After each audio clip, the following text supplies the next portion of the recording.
കാള പെട്ടെന്ന് കേൾക്കുമ്പോൾ കയറെടുക്കുന്നവരാണ് നമ്മൾ മലയാളികൾ. എന്ത് കേട്ടാലും അതിനെ പരമാവധി പർവ്വതീകരിച്ച് പ്രചരിപ്പിക്കും. അത് ശരിയാണോ തെറ്റാണോ എന്ന് അന്വേഷിക്കുന്നില്ല. കേട്ട പാടെ കേൾക്കാത്ത പാടെ 10 പേരോട് പറഞ്ഞില്ലെങ്കിൽ ഉറക്കം വരത്തില്ല.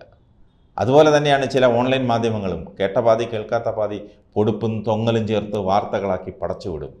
ഇതിപ്പോൾ പറയാൻ കാര്യം, കേരളത്തിൻ്റെ സ്വന്തം ടെലികമ്മ്യൂണിക്കേഷൻ നെറ്റ്വർക്ക് സംവിധാനമായ കെ ഫോൺ ലക്ഷ്യത്തിലെത്തിയില്ലെന്ന പ്രചാരണം കഴിഞ്ഞ കുറച്ച് ദിവസമായി നടക്കുന്നുണ്ട്. പക്ഷേ ഈ വാർത്ത അടിസ്ഥാനരഹിതമാണ്. പ്രതിവർഷം 150 കോടി ലാഭം നേടാനുള്ള നടപടികൾ പൂർത്തിയായി വരികയാണെന്നാണ് ബന്ധപ്പെട്ട അധികാരികൾ വെളിപ്പെടുത്തിയത്. കെ ഫോൺ സംസ്ഥാനത്ത് സ്ഥാപിച്ച ഫൈബർ ശൃംഖലയിൽ സ്വന്തം ആവശ്യം കഴിഞ്ഞ് 4300 കിലോമീറ്റർ കേബിൾ പാട്ടത്തിന് നൽകിയിട്ടുണ്ട്.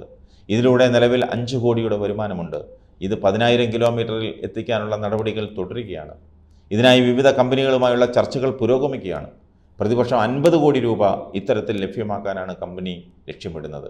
2 അതിലധികമോ സ്ഥലങ്ങൾക്കിടയിലുള്ള സ്വകാര്യ ടെലികമ്മ്യൂണിക്കേഷൻ സർക്യൂട്ടുകൾ വഴി 100 കോടി രൂപയുടെ വാർഷിക വരുമാനവും ലക്ഷ്യമിടുന്നുണ്ട്. അതുകൂടി പൂർത്തിയായാൽ 150 കോടിയുടെ വരുമാനം എന്ന ലക്ഷ്യത്തിലെത്തും.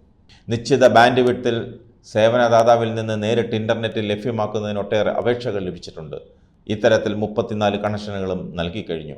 6000 വാണിജ്യ കണക്ഷനുകൾ ഇതുവഴി നൽകിയിട്ടുണ്ട്. 5000 കണക്ഷനുകൾ കൂടി നൽകുന്ന നടപടികൾ പുരോഗമിക്കുകയാണ്.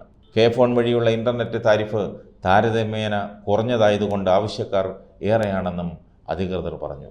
സംസ്ഥാനത്തെ 30,438 സർക്കാർ ഓഫീസുകളിലേക്ക് ഇൻ്റർനെറ്റ് കണക്ടിവിറ്റി സർക്കാർ കെ ഫോൺ ഷെഡ്യൂൾ ചെയ്തിട്ടുണ്ട്.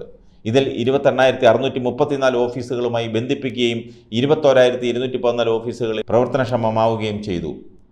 കെ ഫോൺ ഉദ്ഘാടനം കഴിഞ്ഞ് 1 വർഷത്തിനകം 5,734 കുടുംബങ്ങൾക്ക് സൗജന്യ ഇൻ്റർനെറ്റ് കണക്ഷൻ നൽകിക്കഴിഞ്ഞു. ഇത് 14,000 ആക്കാനാണ് ഇപ്പോൾ ശ്രമിക്കുന്നത്. ഈ യാഥാർത്ഥ്യം മറച്ചുവെച്ചാണ് തെറ്റായ വാർത്തകളും പ്രചാരണങ്ങളും നടത്തുന്നത്.